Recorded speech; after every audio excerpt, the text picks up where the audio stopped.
নবী সাল্লাল্লাহু আলাইহি ওয়াসাল্লামের জন্মের আগেই তার বাবা চলে যান, ইতিম মুহাম্মদ সাল্লাল্লাহু আলাইহি ওয়াসাল্লাম। তার মা আমিনা 6 বছর বয়সে ইন্তেকাল করেন।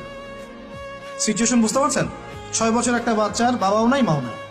তার দাদা আব্দুল মুত্তালিব তাকে সাথে রাখেন, খুব আদর করেন, খুব মহব্বত করেন, যেখানে যান সাথে করে নিয়ে যান।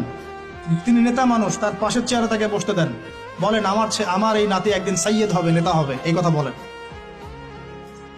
তিনি ইন্তেকাল করলেন 8 বছর বয়সে। তারপরে দায়িত্ব পেলেন চাচা আবু তালেব। নাম কি?